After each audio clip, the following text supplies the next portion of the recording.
এইভাবে আমাদের কণ্ঠ রোধ করে রাখা হয়েছে কেন? কে এই উপর লেভেলটা, কে যার জন্য আমাকে আমার ফ্যামিলির সাথে সাক্ষাৎ বন্ধ করে এইভাবে টর্চার করা হয়েছে?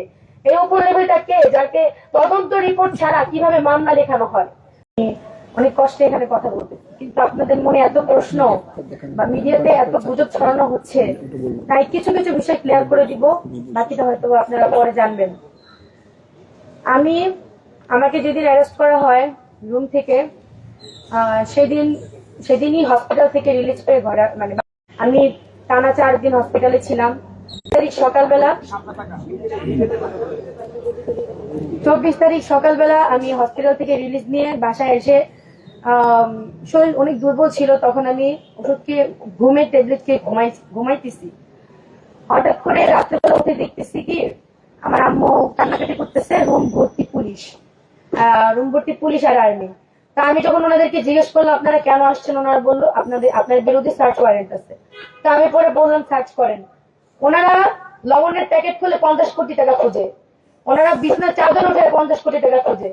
যাই হোক, পরে আমাকে ওনারা নিয়ে গেল, তখন প্রায় রাত 2টা বাজে। নিয়ে যাওয়ার পরে যখন থানায় আমাকে হস্তান্তর করা হলো, আমি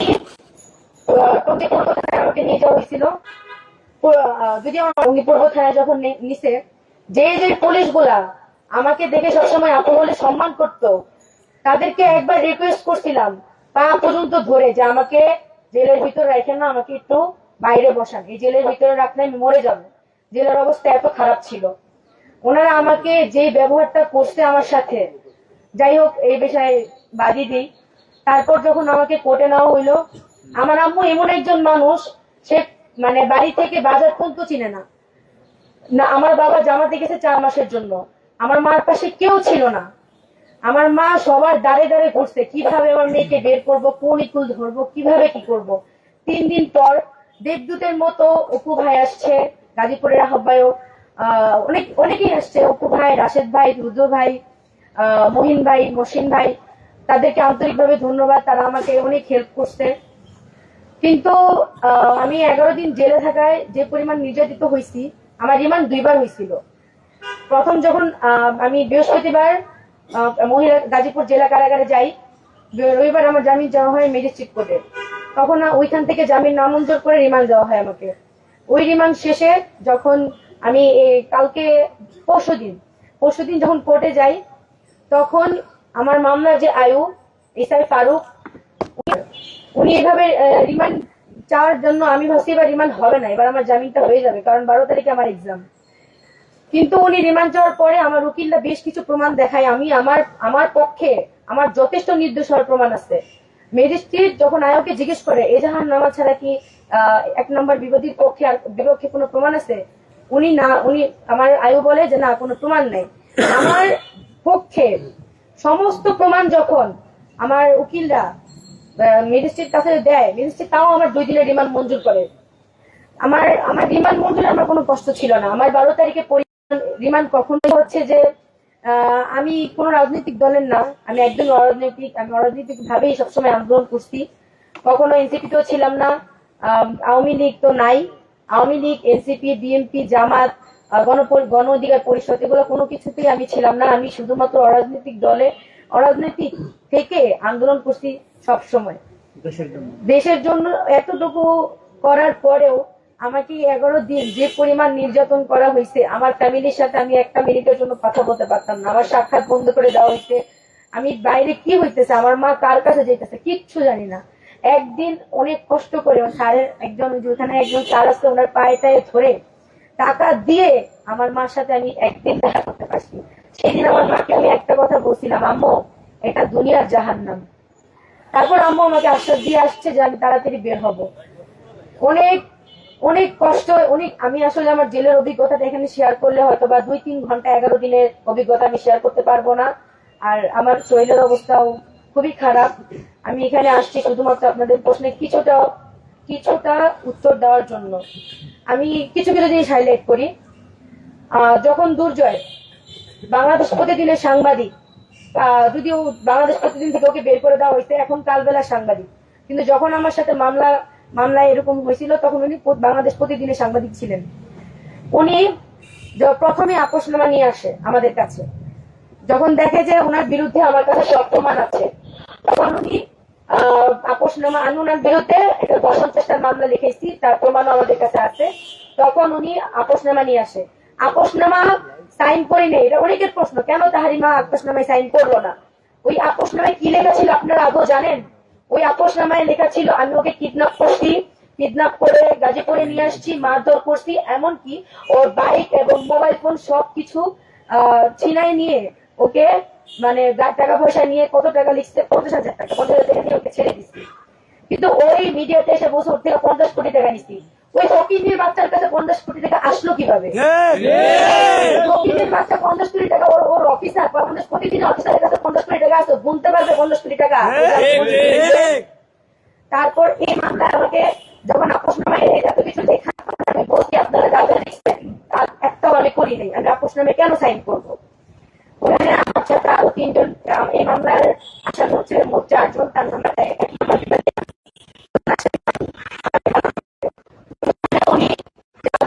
আমাকে 6টা ধারা দেওয়া হয়েছে। 6টা ধারার মধ্যে কি কি ধারা আপনারা শুনলে অবাক হবেন।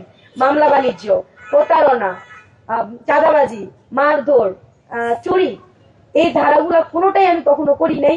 কিন্তু উনি এইভাবে ধারাটা নেওয়ার ওই আয়ু, আমার মামলার যে আয়ু এসআই ফারুক, ওনাকে আসলে টাকা না দেওয়ার জন্যই উনি বারবার রিমান্ড চায় আমার। 2বার কোর্ট হলো, 2বারই আমার রিমান্ড দেওয়া হলো, রিমান্ড মঞ্জুরও হইলো। যেখানে আমাকে কোর্টে দেখানো হইলো যে আমার পরীক্ষার সামনে, এমনকি আমার বয়স 17 বছর, তাও 2বার আমার রিমান্ড মঞ্জুর হয়েছে কোর্ট থেকে। তারপর মামলার আয়ু স্বীকারোক্তি দিছে যে আমার মার কাছে বসে উপর লেভেল থেকে চাপ আছে। আমি আসলে জানতে চাই উপর লেভেলের কে আমাকে, এটা আমাকে অনেক আগেও বলা হয়েছে যে ওই দুর্জয় যখন মামলা লিখাইতে যায় তখনও এই সেম কথাটা শুনছি, উপর লেভেলের আদেশ আছে, উপর লেভেলের আদেশ থেকে আমাকে মামলায় ফাঁসানো হয়েছে। অথচ যখন ম্যাজিস্ট্রেট জিজ্ঞেস করলো আমার আয়ুকে যে 1 নাম্বার বিপক্ষে কোনো প্রমাণ আপনার কাছে আছে, উনি বললো না, তাহলে কেন আমার রিমান্ড মঞ্জুর হইলো? এই প্রশ্ন আমার এই ম্যাজিস্ট্রেটের কাছে। তারপর আমার যখন এভাবে, যখন আমাকে কারাগারে রাখা হয়েছে, অনেক এই অভিজ্ঞতাগুলো আমি আপনাদের সাথে শেয়ার করব। আমি আসলে শারীরিক মানসিক দুইভাবে অনেক অসুস্থ হয়ে আছি। আমি আসলে এটাই বলবো যে আপনারা যদি ভিডিওগুলো একটু খেয়াল করেন, যে প্রমাণগুলো আমি ছাড়ছি নেটে, ও যদি, আচ্ছা আপনাদের কাছে আমার একটা প্রশ্ন, আপনারা তো এখানে সবাই সাংবাদিক, আপনারা ঢাকার সাংবাদিক, আপনারা যখন গাজীপুরে যাবেন অবশ্যই আপনারা অফিসকে ইনফর্ম করবেন। তাহলে ও যদি আসলে নিউজের কথা বলে, আমি যদি নিউজের কথা বলে গাজীপুর নিয়ে যাই, ও কেন ওর অফিসকে ইনফর্ম করলো না? ও অফিসকে ইনফর্ম না করেও গেছে, এই জন্য বাংলাদেশ প্রতিনিধি ওকে বের করে দিচ্ছে। এতটুকু সেন্স আপনাদের অবশ্যই আছে। তারপরে ও কালবেলায় অ্যাটেন্ড করছে, কালবেলায় তো হয়তো কালকে ওকে কালবেলা থেকেও বের করে দেওয়া হয়েছে, আমি শিওর না, কিন্তু হয়তো বা এটা হইতে পারে। ও আমাকে যেভাবে প্রেজেন্ট করছে লাইভে আইসা, যে আমি ওর থেকে 1,000 টাকা নিছি, মারধর করছি, টর্চার ছিল, এই সেই অনেক কিছু। যাই হোক, আমি এতটুকু বলবো, শুধু জামিন দিলে হবে না, আমি আছি, মাহাদি ভাই আছে, আমাদেরকে এই মামলা থেকে পুরোপুরি নিষ্পত্তি দিতে হবে। কারণ আমরা এই মামলায় আর থাকতে চাচ্ছি না, মামলাগুলো তাড়াতাড়ি শেষ হয়ে যাক, এতটুকু মানে অনুরোধ আপনাদের কাছে, যাতে আমাদের এই মামলা থেকে তাড়াতাড়ি বের করে দেয়। আরেকটা কথাই বলবো, শেষ কথা, যে হচ্ছে আমি আমার সহযোদ্ধা ভাইরা যা বাইরে আমার জন্য যা করছে তার জন্য অত্যন্ত ধন্যবাদ। কিন্তু আমি আমার ভাইদেরকে তখনই বলছি, বের করলে প্রথমেই বের করতেন, বা 11 দিন পর বের করে আধমোড়া লাশ করে বের করতেন, হয়তো লাশ বের করতেন, আধমোড়া করে আমাকে বের করা হয়েছে। ওই 11 দিন আমার কাছে ওই জেলটা ছিল টর্চার সেল। এক কথা, আমার কাছে ওই জেলটা ছিল টর্চার সেল। আমাকে যেভাবে মানে অত্যাচার করা হয়েছে, এটা যদি বর্ণনা আপনাদেরকে দিই তাহলে 2 ঘন্টা আমার বক্তৃতা শেষ হবে না, আর আমার বলার মতো মানে সিচুয়েশনও নাই। আমি এতটুকুই বলবো, আজ যে এত সাংবাদিক আসছে একটাবার আমাদের কথা শোনার জন্য, এই মামলা যখন চলে আমি সব সাংবাদিকের পায়ে ধরে বলছি, ভাই একটা নিউজ করেন যে কেন আপোষনামা নিয়ে আসলো। আপনাদের মনে কি প্রশ্ন জাগে নাই? বিবাদী আপোষনামা নিয়ে যায়, বাদী কেন আপোষনামা নিয়ে গেছে? আপনাদের মনে কি প্রশ্নটা জাগে নাই? কেন আপনারা এখন আসছেন? আগে কেন আসেন না? 11 দিন যখন জেলে ছিলাম, কোন সাংবাদিক কেন নিউজ করে নাই যে তাহারিমা কেন 11 দিন ধরে জেলে? কেন এই প্রশ্নটা করে নাই? কিছু তথাকথিত সাংবাদিক আছে যারা আমার বয়স জানাও নিউজ করে, যে আসলে জুলাই যুদ্ধে তাহারিমার বয়স কত।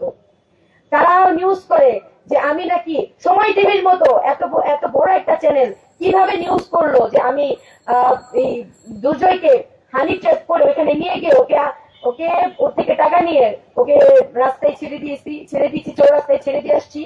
সময় টিভির মতো এখন যে সময় টিভি ভুয়া বলে নিউজ দেয়, সময় টিভি সেম কাহিনী আমাকে সবসময় ওরা নেগেটিভ ভাবে প্রেজেন্ট করে। তা ওনারা এইভাবে প্রেজেন্ট করছে, সকালে রিমান্ড, দুপুরে জামিন, সন্ধ্যায় মুক্তি। এটা কেমন কথা? কেমন কেমন ভাবে এত বড় চ্যানেল গুলা এইসব নিউজ করতে পারে? ইউটিউবের কথা বাদ দিলাম, আরেকটা আছে কালের কণ্ঠ। এই বসুন্ধরা মিডিয়াকে হুঁশিয়ারি দিয়ে বলতেছি, আপনারা কিন্তু প্রথম আলোর মতো শর্ট খায়েন না। বারবার বলতেছি, আমরা কিন্তু হাজি ভাই চলে গেছে, কিন্তু হাজি ভাই আমাদেরকে শিখাই দিয়ে গেছে কিভাবে কোন সময় কি করতে হবে। আপনারা দয়া করে, এতটুকু আপনাদের কাছে রিকোয়েস্ট, আপনারা ভালো হয়ে যান, নয়তোবা আপনাদের উপর আমার স্টুডেন্ট বা আমাদের যে ক্ষোভটা সেটা প্রকাশ হয়ে যাবে অতি শীঘ্রই। আমাদের আসলে জেলে নেওয়ার ব্যাপারটা, আরেকটা কথা, আমার সাথে জেলে আরেকটা মেয়ে ছিল, সে হচ্ছে জগন্নাথ ইউনিভার্সিটির স্টুডেন্ট, তানজিলা তাবাসসুম, অর্থনীতি নিয়ে পড়তেছে সেকেন্ড ইয়ারে। ওই মেয়েটাকে পুরো গুম করে রাখা হয়েছে। আমার ফ্যামিলি তো জানতো যে আমি জেলে, কিন্তু ওর ফ্যামিলি জানে ও হলে, ওর ইউনিভার্সিটি স্টুডেন্ট না জানে ও বাসায়। এইভাবে স্টুডেন্টদের মুখ কেন বন্ধ করা হচ্ছে? ওই মেয়েটাও সেম আমার মতো প্রতিবাদী কণ্ঠ ছিল, আমাদের মতো প্রতিবাদী কণ্ঠ ছিল। ওই মেয়েকে এভাবে জেলে গুম করে রাখা হয়েছে, ওর ফ্যামিলিও জানে না, ওর ইউনিভার্সিটিও জানে না। এইভাবে আমাদের কণ্ঠ রোধ করে রাখা হয়েছে কেন? কে এই উপর লেভেলটা, কে যার জন্য আমাকে আমার ফ্যামিলির সাথে সাক্ষাৎ বন্ধ করে এইভাবে টর্চার করা হয়েছে?